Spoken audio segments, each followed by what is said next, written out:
네, 안녕하세요. 오늘은 신구약 중간사 15강을 나가 보겠습니다.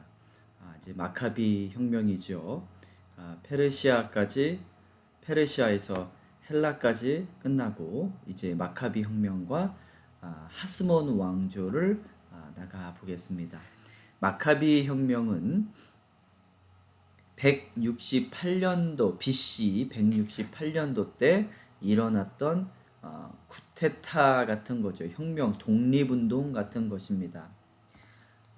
이제 헬라의 알렉산더 대왕이 323년에 BC 323년에 죽고 그 다음에 그 헬라 제국이 네 나라로 나뉘어지지요. 네, 중요한 것은 이 이스라엘의 북쪽에 있는 게 셀류크스 왕조고 밑에가 프톨레미 왕조입니다.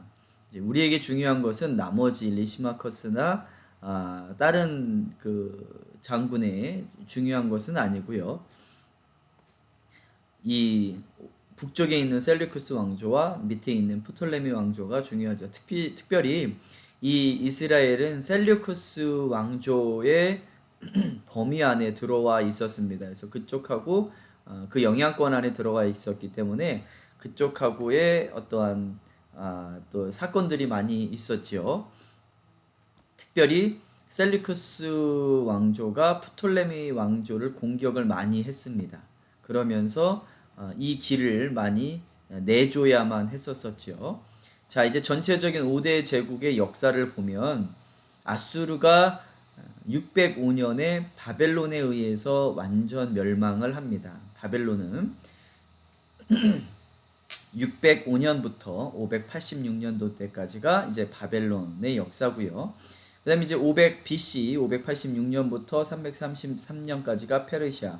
그다음에 333년부터 323년까지가 헬라의 알렉산더 대왕. 이 10년 동안 뭐 통치라기보다는 나라를 점령을 해 10년 동안 전쟁을 해서 나라를 점령을 했죠. 그리고 나서 제대로 된 통치도 못 해보고 나머지 갑자기 30살이 요절을 하는 바람에 밑에 있는 네 장군들에게 나라를 나누어 주게끔 되어 있죠. 그래서 그 위에 있는 셀류크스가 중요하니까 그 나라만 언급을 하겠습니다. 323년부터 63년도 때까지 셀류크스 왕조가 존재했었고요. 그리고 363년도 때 멸망을 하고 63년도 때 멸망을 하고 63년도부터 이제 로마 시대가 열리죠. 근데 그 중간에 그 안티오쿠스 에피파네스 4세가 갑자기 죽게 됩니다. 그때 또 마침 유대가 독립을 해요. 그것을 마카비 혁명이라고 합니다. 그게 이제 168년도 때 일어나는데 그때서부터 63년도까지 약 한 100년 가까이 하스몬 왕조가 일어납니다. 예. 이제 오늘 우리가 배워볼 것이 이 유대 독립 하스몬 왕조에 대해서 한번 배워볼 겁니다. 이제 BC 170년도 때 요 중간이지요. BC 170년도 때 안티오쿠스 에피파네스, 우리 전 시간에서도 많이 배웠죠. 안티오쿠스 에피파네스, 셀류크스의 8번째 왕 안티오쿠스 에피파네스가 이제 밑에 있는 프톨레미 또는 프톨레마이를 공격을 합니다. 이제 거기까지 점령을 하기 위해서 이제 공격을 하는데 져요. 그 프톨레마이가 로마에게 좀 도움을 요청을 해서 그 안티오쿠스 에피파네스 4세를 막아냅니다. 이겨냅니다. 그리고 이제 안티오쿠스 에피파네스 4세는 이제 다시 북쪽으로 올라가요. 그 올라가면서 괜히 화풀이를 그 이스라엘에다가 합니다. 그리고 그 이스라엘의 예루살렘 성전에 들어가서 훔치기도 많이 훔치고 훼손해 놓습니다.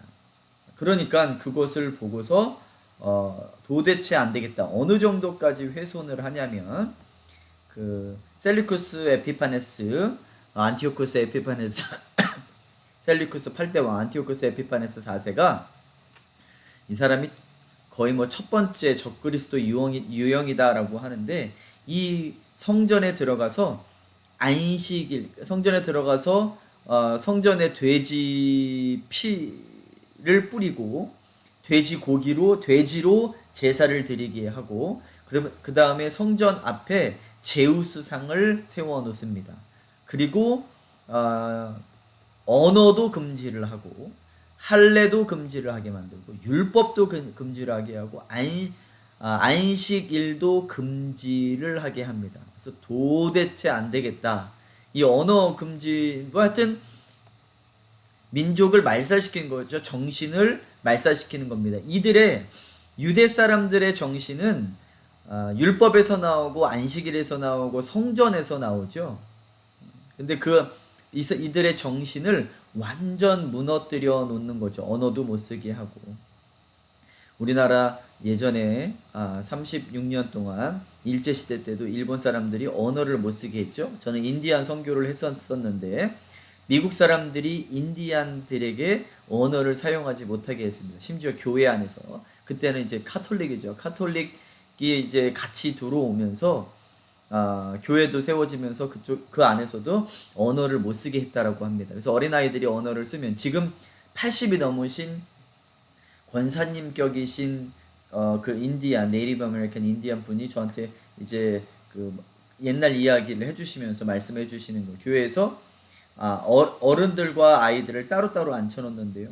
그리고 아이들이 이제 인디안 말을 하게 되면 입에다 비누를 물리고 벽을 보면서 4시간 동안 서 있게 만들었다라고 합니다.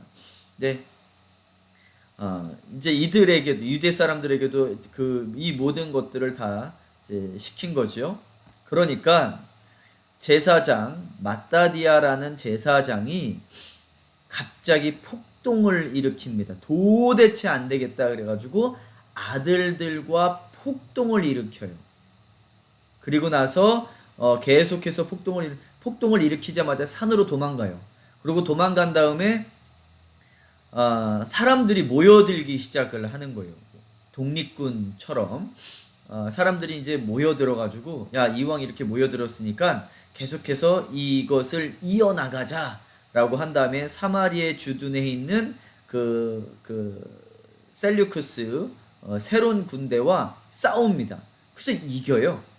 그리고 나서 요게 2년 뒤에는 완전 마카비 혁명으로 돌아섭니다. 이제 더 몸집이 커진 다음에 마따디아는 이제 그때 죽고, 이 마따디아의 셋째 아들인 아들 마카비가, 이게 별명인데, 망치라는 별명인데, 이 마카비가 제대로 된 혁명을 일으킵니다. 그리고 승리를 이루게 됩니다. 그리고 독립이 시작되어져요. 그것을 마카비 혁명이라고 한다라고 합니다. 자, 이제 그 마카비 혁명을 이제 성공을 시켜서 이것을 기리기 위하여 수전절 하누카라는 뜻은 봉헌하다라는 거, 이제 하나님의 성전을 깨끗해 하고 다시 하나님께 드린다라는 수전절을 만들게 됩니다. 우리 7절기가 있죠. 그 7절기에 하나를 끼워 넣어요. 또 부림절, 에스더에 있었던 그 부림절도 끼워 넣어서 총 9개의 절기로 불어나게 돼요. 근데 이 수전절 마지막 절인데 이제 요 절기를 지키는데, 요 뜻은 나라를 되찾은 날, 또 성전을 정결하게 한 날, 또 다시 그 불을 켠 날 해가지고 빛의 절기, 광명을 찾은 날, 이 빛을 다시 찾았다, 그 성전에 다시 불을 켰다라는 의미도 있고, 광명, 나라를 되찾았다라는 의미도 있고, 이제 그 9개의 등불을 메노라라고 부릅니다. 그래서 메노라를 켠 날이라고 합니다. 수전절은. 그리고 요거는 12월 25일 날 지켜집니다. 예. 그리고 요 것들이 이 수전절이 예언되어진 곳이 바로 다니엘 8장 14절에 예언이 되어 있습니다. 더럽혀진 성소가 정결하게 될 때까지 2300주야가 걸릴 것이요. 요걸 숫자적으로 따지면 요 때가 나온다라고 합니다. 근데 제가 항상 말씀드리지만 숫자적으로도 해석해야 되고 요 모든 것들을 상징적으로도 해석해야 된다. 근데 우리는 항상 진영이 감리교, 장로교로 이렇게 나눠지기도 하고 문자적으로 해석해야 된다, 상징적으로 해석해야 된다라는데 우리는 항상 같이 읽어야 됩니다. 상징적이든 문자적이든 같이 해석을 해서 나가야 된다. 제가 말씀드리고 있습니다. 또 예수님께서도 이 수전절을 한번 언급을 하세요. 그때가 요한복음 10장 22절에서 23절에 예수님께서 성전에 계시니, 수전절에 예수님께서 성전에 계시니라고 성경에 예수님이 계실 때 이 수전절이 한번 언급이 되어집니다. 자, 이제 6월절, 7절기가 있죠. 이걸 하나님의 절기. 그래서 저는 이 절기를 절기라고 말하고 싶지 않고 축제라고 말하고 싶다라고 말씀을 드렸죠. 영어로 보면 feast입니다. 그리고 유대 히브리어로 봐서도 축제예요. 그러니까 7개의 축제입니다. 예수님은 돌아가시지만 예수님의 죽으심으로 우리가 살아나기 때문에 우리한테는 축제이고 하나님께서 정해준 축제입니다. 그리고 이제 이 한우카, 아까 전에 12월 25일이라고 했는데 그건 태양력으로 했을 때 12월 25일이었었고요. 유대력으로 했을 때는 9월 25일입니다.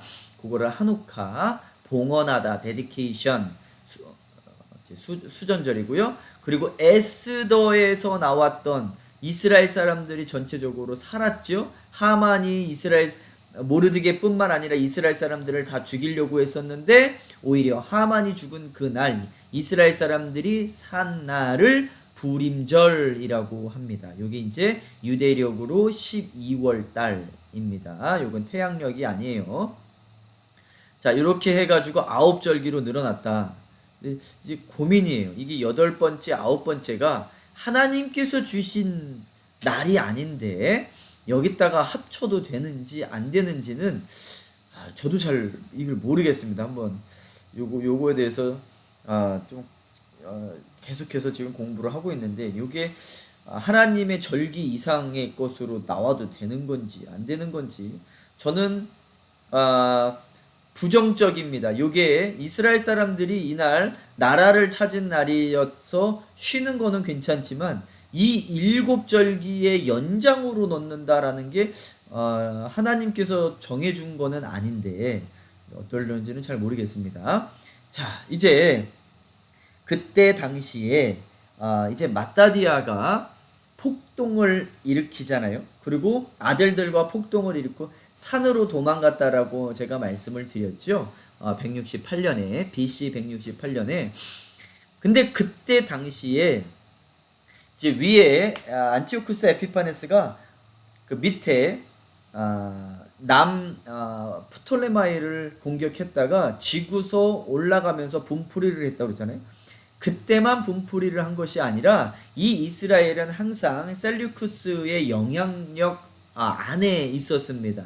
그래서 항상 푸시를 받고 식민처럼 당하기도 하고 이제 그때에 그리고 많은 사람들이 그 사람들 이제 우리나라가 옛날에 친일파가 있었던 것처럼 많은 사람들이 그쪽 셀류쿠스 왕조들하고 결탁을 합니다.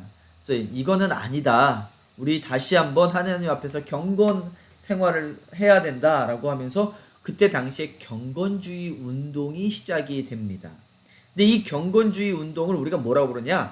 하시딤이라고 불러요. 근데 이 하시딤 사람들이 어디서 모였냐? 그 전에 그때 당시에 이스라엘 사람들에게 당파가 4개의 당파가 있었는데 하나는 사두개파. 이 사두개파, 바리새파, 에세네파, 셀롯파는 제가 16강에서 다음 시간에 제대로 가르쳐 주는 걸로 말씀하겠습니다.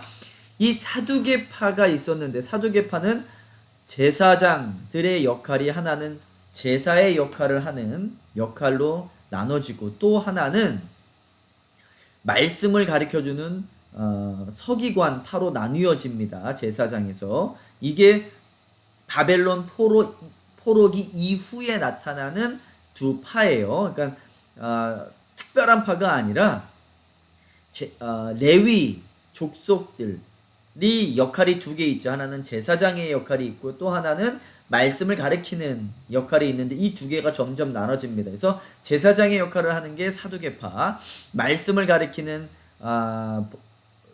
파가 바로 이 바리새파라고 보시면 될 겁니다. 근데 이 제사장들이 점점 정치와 결탁을 해요. 그래서 우리나라 친일파처럼 에피파네스에 붙어가지고 그 힘을 얻어냅니다. 그걸 이제 사두개파는 처음부터 좋지 않은 좀 모습을 많이 보였고, 바리새파는요 이 중에서도 많이 이 경건주의에 동참을 했어요. 그리고 SNL파라고 있는데 이 SNL파가 많은 사람들이 이 경건주의에 동참을 합니다. 쉽게 표현하면 SNL파가 이 경건주의 운동을 시작했다라고 봐도 과언은 아니에요. 그리고 이제 바리새파에서도 많은 사람들이 여기에 동참을 했고, 그리고 이 SNL파에서 나온 한 분파가 쿰란 공동체입니다. 이 쿰란 공동체는 제가 조금 이따가 다음 시간에 가르쳐 드리는 걸로 하겠습니다. 자, 이 SNL파가 있었고, 이 셀록당은 무력 독립주의자들입니다. 그래서 12제자 중에서 시몬이 두 명 있죠. 하나는 베드로 시몬이 있고요. 하나는 셀롯 시몬이 있습니다. 이 셀롯 시몬이 영어로 zealot이에요. zealot.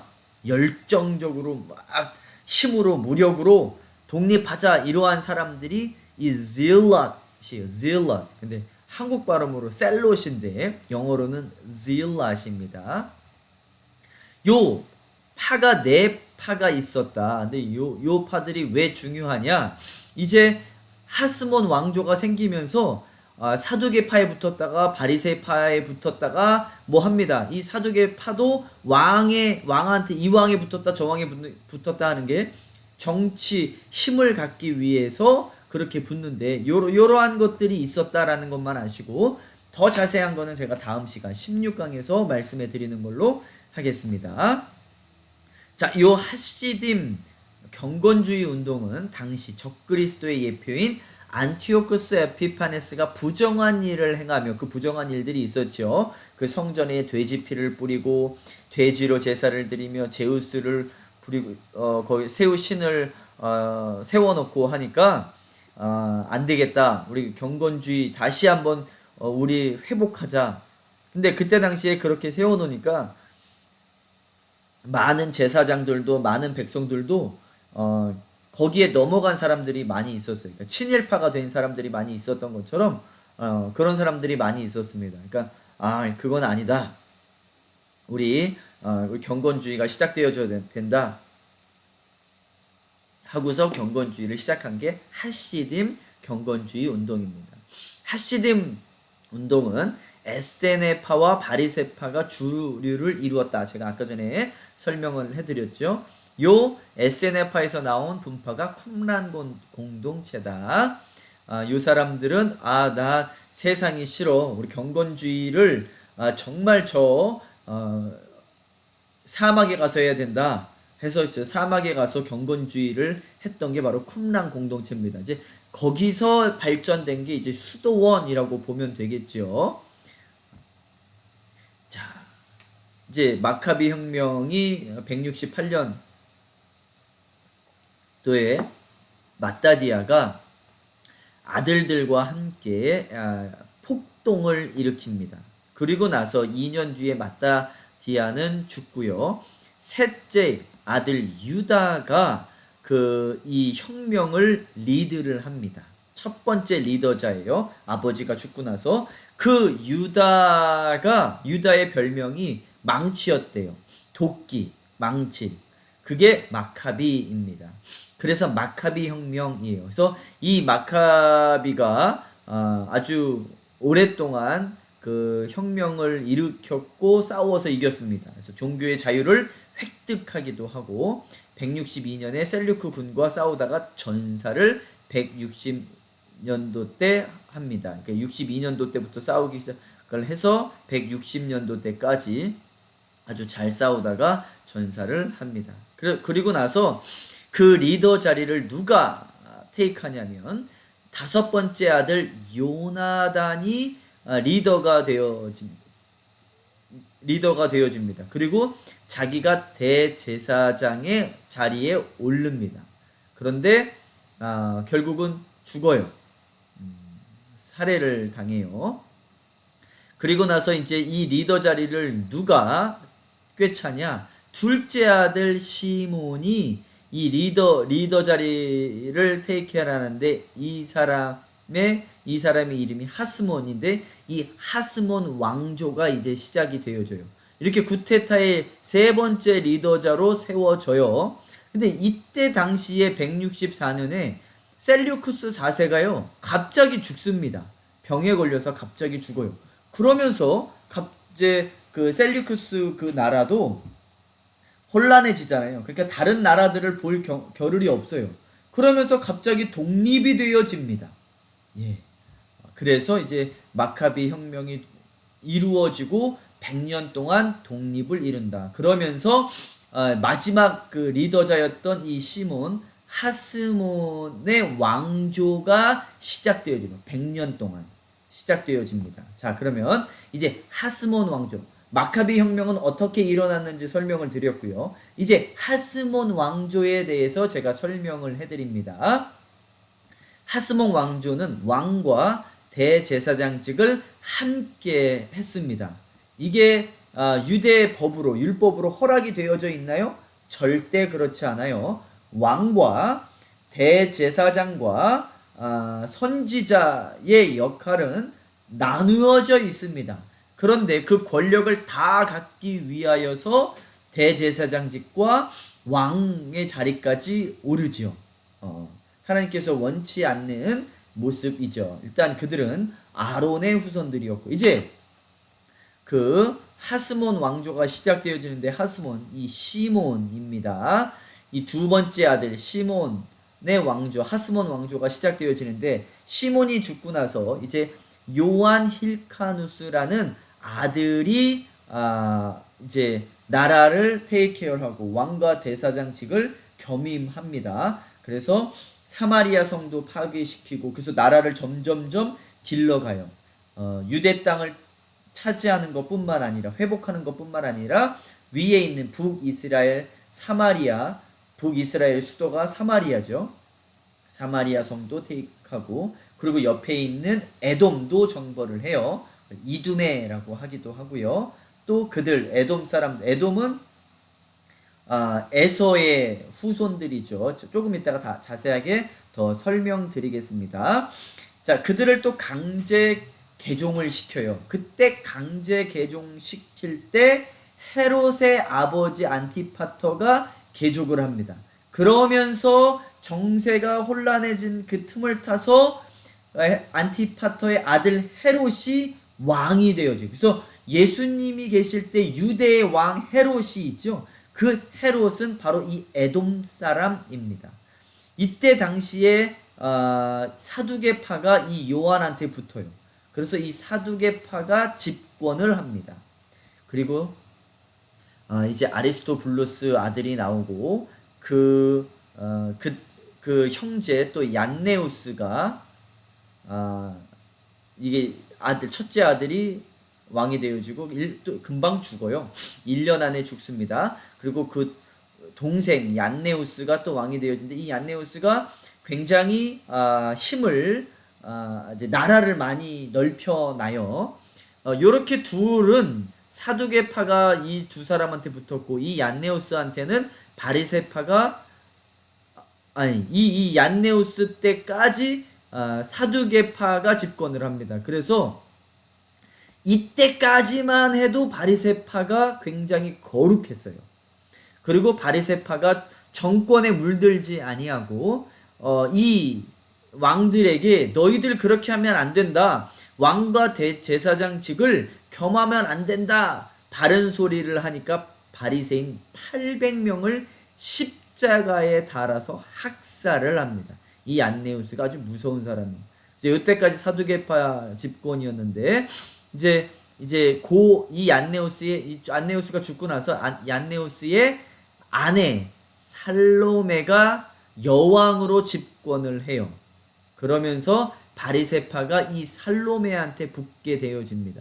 그리고 이제 살로메의 아들 힐카누스 첫째 아들과 둘째 아들 아리스토블루스가 이 권력을 가지고 또 싸워요.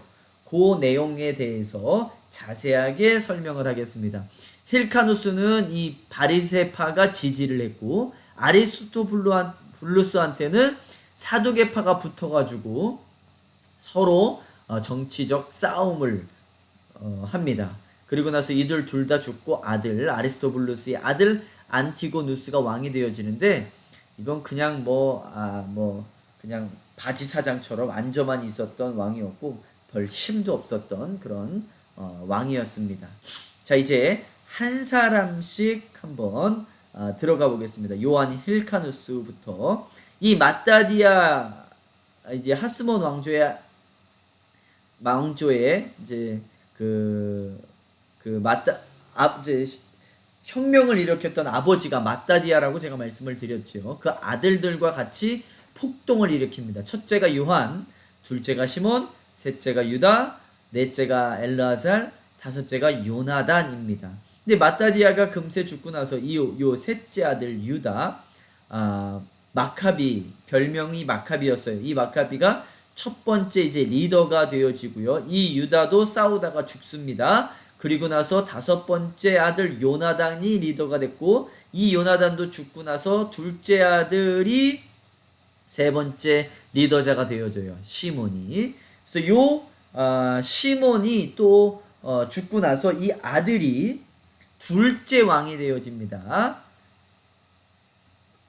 요게 이제 첫 번째 요한 힐카누스가 이제 첫 번째 왕이 되겠네요. 이제 하스몬의 첫 번째 왕. 이때까지는 독립운동을 하다가 아버지도 죽고 이제 왕이 되어진 게 요한 힐카누스 1세입니다. 이 요한 힐카누스가 여러 가지 일을 많이 했어요. 자, 요한 힐카누스에 대해서 한번 들어가 보겠습니다. 요한 힐카누스. 자, 한번 들어가 보겠습니다. 요한 힐카누스. BC 134년 마따디아의 둘째 아들이자 요한 힐카누스의 아버지 시몬은 여리고의 장관을 역임한 프톨레마이오스의 손에 두 아들과 함께 암살을 당합니다.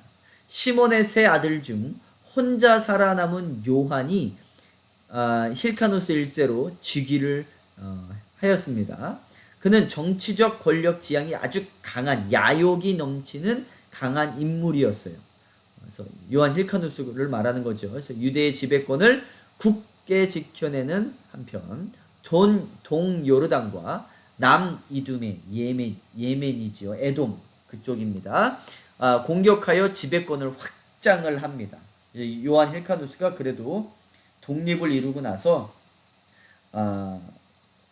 에피파네스 4세가 죽고 나서 또 독립을 이루면서 나라를 확장해 나가요. 그래서 BC 107년에는 사마리아까지 정복을 하게 됩니다. 이게 첫 번째 왕입니다. 요한 힐카누스 1세 때는 정복 전쟁을 통해 영토가 넓혀졌는데 남쪽에 이두메 즉 에돔 족속을 평정하고 유대 백성으로 받아줍니다. 이두메 지역 정벌 당시 개종과 죽음 중 선택하게 했어요.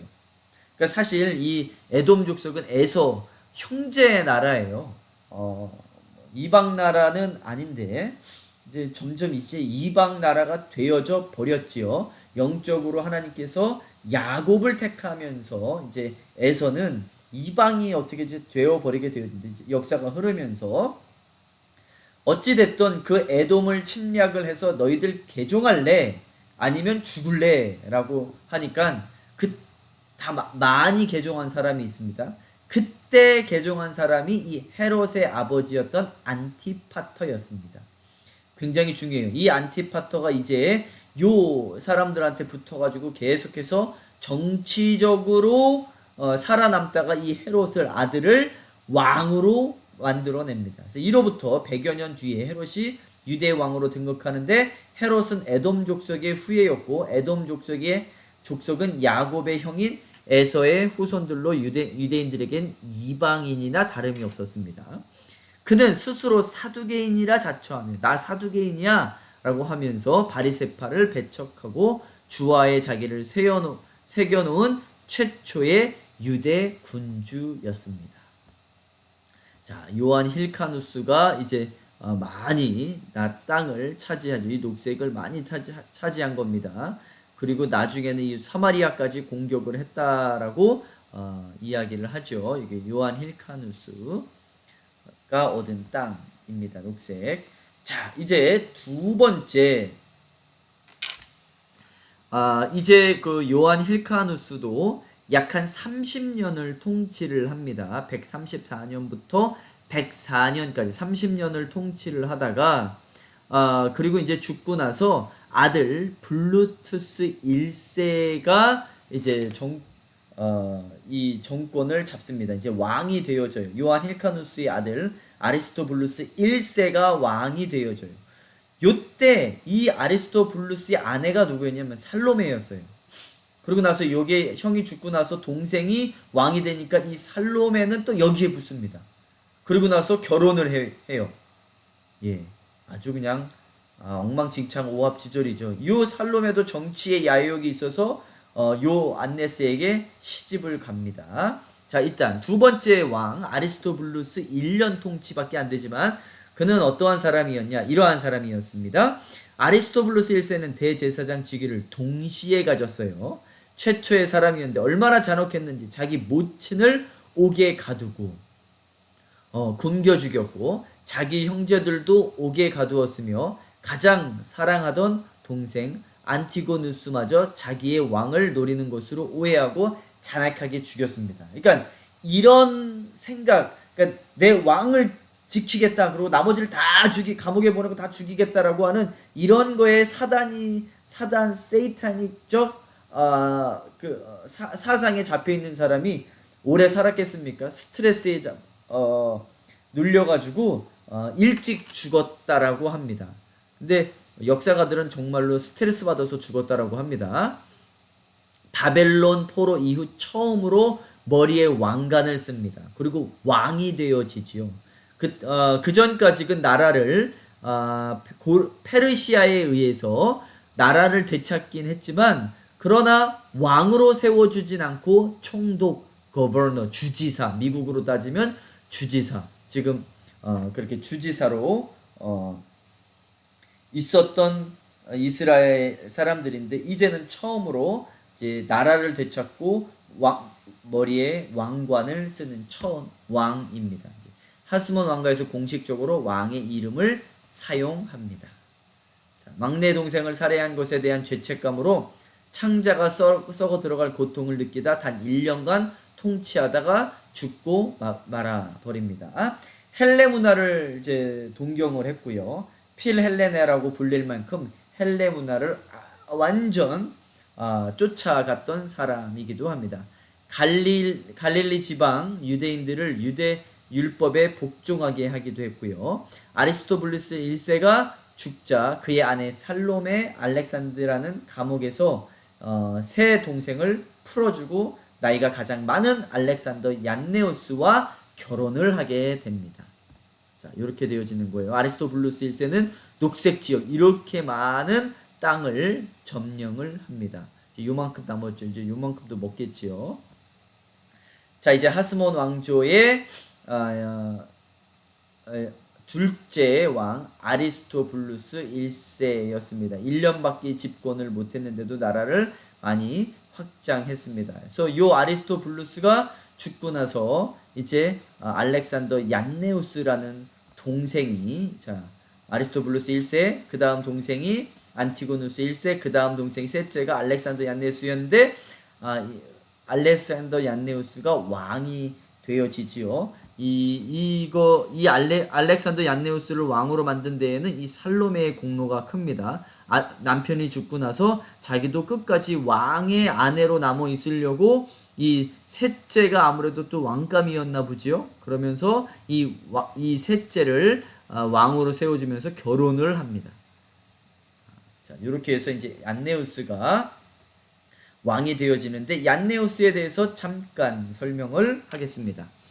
아리스토블루스 1세의 동생으로 아리스토블루스 1세 사후 하스몬 왕조의 왕이 되어집니다. 아리스토블루스 1세의 부인인 살로메 알렉산드리아는 아리스토블루스 1세가 감옥에 가두었던 형제들을 풀어주고 그중 알렉산더 얀나를 왕으로 세워요. 그리고 알렉산더 얀나는 왕이 되자마자 왕위를 노리던 형제 하나를 처형하고 왕권에 대한 야심이 없는 형제들을 살려둡니다. 그러니까 그 가족들이 전체가 그래요. 이 야욕이 있어가지고 형제들을 죽이고 유배 보내고 야심이 없다라고 하면 살려주기도 하고 그렇습니다. 또한 형수인 알렉산드리아와 결혼을 하지요. 형수이자 자기의 아내가 되어지는 겁니다. 44대 대제사장이기도 한 그는 폭력과 강압 정책으로 하스몬 왕가의 대제사장직 수행에 반대하는 바리새인들을 핍박하여 바리새인들을 셀류쿠스 왕조를 끌어들여 반란을 자주 일으키며 알렉산더 얀나는 그 주모자 800명을 붙잡아 십자가형에 아주 죽여버립니다. 알렉산더 얀나는 많은 전쟁을 치르면서 유대의 영토를 통일 왕국 시대만큼 굉장히 넓혀갑니다. 그러니까 다윗의 나라만큼 엄청 넓혀놨습니다. 그러나 그 뒤에는 인적 물적 자원을 충당해야 했던 백성들의 불만이 커지고 제사장 자격이 없는 포로의 자식이라고 조롱하기까지 하자 6,000명을 무작위로 죽여버립니다. 대제사장은 처녀와 결혼해야 하는 율법 때문에 백성들은 형수와 결혼한 알렉산더 얀네우스를 지지하지를 않았어요. 그리고 자기 동족과 벌인 대여섯 번의 전투에서 6년 동안 무려 유대인 5만 명 이상을 살육을 합니다. 이 왕가가 별로 그렇게 아름다운 왕가는 아니에요. 알렉산더 얀나는 주전 103년부터 72년까지 27년을 통치하였으며 아내에게 왕권을 넘긴 후 바리새인들과 관계를 회복하라는 유언을 남기고 49세의 나이로 죽습니다. 이제 바리새인은 그 왕을 반대해서 그러면 안 됩니다. 어떻게 왕이 제사장직까지 갔습니까? 뭐 이렇게 바른 소리 하니까 유대인 바리새인들을 많이 죽었죠. 그런데 바리새인들과 회복하라라고 하고 죽어요. 임종시 회개를 합니다. 사두개파 고문을 파면하고 바리새파에 화해하라는 유언.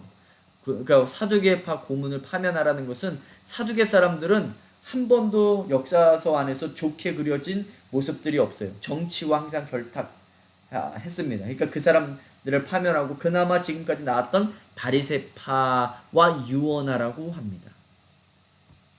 자, 이제 그것이 알렉산더 얀네우스의 이야기였고요. 그 다음에 이제 알렉산더 살로메로 넘어갑니다. 아내이죠. 알렉산더 얀네우스는 땅을 이렇게나 많이 갔습니다. 자, 이제 알렉산더 얀네우스가 죽고 그 아내 살로메가 여왕이 되어져요. 네 번째 여왕입니다. 하스몬 왕조 시대에 주전 76에서 67년까지 재위했던 유대의 여왕 살로메 알렉산드라는 43대 대제사장인 아리스토블루스 1세의 부인이기도 했었죠. 알렉산드라는 아리스토블루스 1세가 감옥에 갇혀있던 형제들을 풀어주고 그중 알렉산더 얀나를 왕으로 세워요. 후에 그와 결혼하기도 했고, 알렉산더 얀나는 두 아들 힐카누스 2세와 아리스토블루스 2세가 있었으나 왕권을 알렉산드에게 물려줍니다. 그러니까 아들들에게 물려주는 것이 아니라 엄마에게 물려줘요. 아마 죽으면서 그랬던 것 같아요. 이 얀네스가 굉장히 야욕이 넘으니까 네가 왕이 되라, 네가 알아서 해라.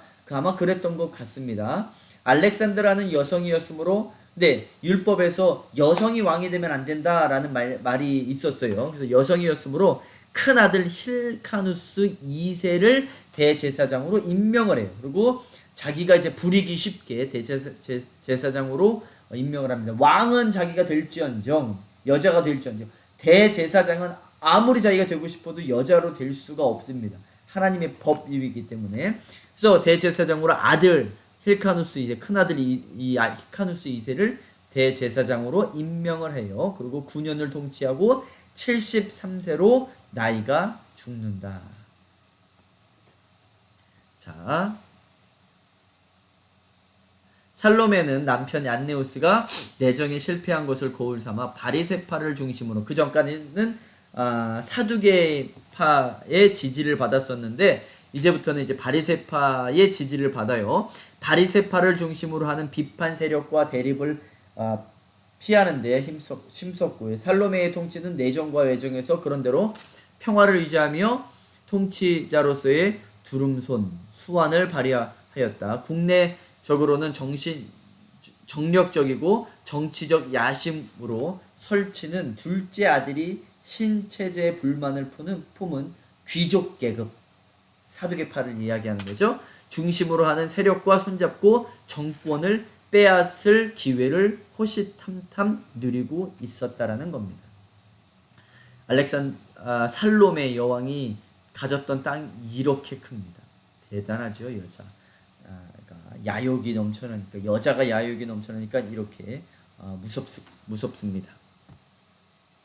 자, 이제 하스몬 왕조 네 번째 살로메 이야기입니다. 살로메에서 5대 왕 힐카누스와 6대 아리스토블루스 시대로 한번 들어가 보겠습니다. 자, 하스몬 왕조 말기 살로메 알렉산드리아가 사망하면서 일단 힐카노스 2세가 대제사장의 신분으로 왕위에 올라요. 그리고 동생 아리스토블루스가 왜 형이 왕이 되고 있죠? 대제사장으로 분명히 세워졌는데 내가 왕이 될 거야 뭐 이래요. 그리고 이제 두 진영에서 첫째 이제 형하고 동생이 싸우기 시작합니다. 왕권을 놓고. 사두개인은 아리스토블루스한테 붙었고, 바리새파는 힐카누스한테 붙었고. 그런데 어디서 이제 누가 지냐? 형 아리스토블루스 형 힐카누스가 져요. 그리고 아리스토블루스 2세 동생이 이깁니다. 그리고 형은 힐카누스 2세는요 아바티아 왕국으로 도망가요. 그리고 거기서 또 누구를 만나냐? 계속 한번 나가보겠습니다. 거기서 헤롯 안티파터를 만나요. 그 이제 안티파터를 그 할아버지 때도 만났었죠. 근데 이때도 만나요. 힐카누스 2세가 헤롯 안티파터 2세라 사람을 만나서 또 이 힐카누스를 도와줍니다. 그리고 그렇게 이야기를 합니다. 당신이 동생과 싸우세요. 내가 옆에서 많이 도와주겠습니다. 뭐 이렇게 얘기를 해요. 그러면서 싸워서 이겨서 대제사장 직분도 찾아요. 그리고 아리스토블루스는 로마의 폼페우스에게 도움을 청해요. 자기가 형한테 질 것 같으니까 로마의 폼페우스에게 도움을 청합니다. 그런데 폼페이우스가 와서 보니까 이거 아리스토블루스가 너무 야욕과 야망이 너무 크거든요. 그래서 오히려 반대로 아리스토블루스가 불렀는데 오히려 형 힐카누스를 왕으로 세웁니다. 이 역사가 엉망진창이죠. 하나님 뜻대로 되어지는 것들이 아니라 그냥 자기네들 멋대로 싸우고 막 이기고 막 이럽니다. 당시 유대인들은 제사장의 후손인 두 지도자의 싸움에 대하여 로마의 폼페이우스에게 비난의 글을 보내요. 폼페이우스는 폼페이우스는 조금 이따가 다다음 시간에 로마 시간에 자세하게 설명을 해드립니다. 폼페이우스는 아리스토블루스 2세의 대제사장직을 힐카누스에게 돌려줍니다. 형에게 돌려줘요. 그리고 나라의 통치권도 주었으나 왕가는 쓰지 못하게 했는데 폼페이우스가 이두메인 안티파터를 이미 유대의 총독으로 세웠기 때문에 그렇습니다. 자, 그리고 BC 63년에 유대는 이제 로마의 식민지가 되었고 불과 80년 만에 다시 로마의 속국이 되어 버리죠. 자, 이렇게 함으로 이제 6대 아리스토블루스 2세까지 끝나면서 이제 이스라엘 지역은 이스라엘 지역뿐만 아니라 셀류쿠스 이 프톨레마의 모든 지역들이 이제 유대가 점령을 하게 됩니다. 이제 5대 제국 중에 마지막 남은 이 로마 제국이 전 세상을 갖게 패권을 잡게 되죠. 셀류쿠스도 무너뜨리고 이 프톨레마이도 무너뜨리고, 뭐 우리 작은 이스라엘은 거기로 넘어가는 건 너무나도 당연한 말. 그래서 로마가 식민지를 하면서 이 잠깐 있었던 이스라엘의 100년 독립은 무너지고 맙니다. 자, 오늘 수업은 여기까지 하는 걸로 하겠습니다. 다들 수고하셨습니다.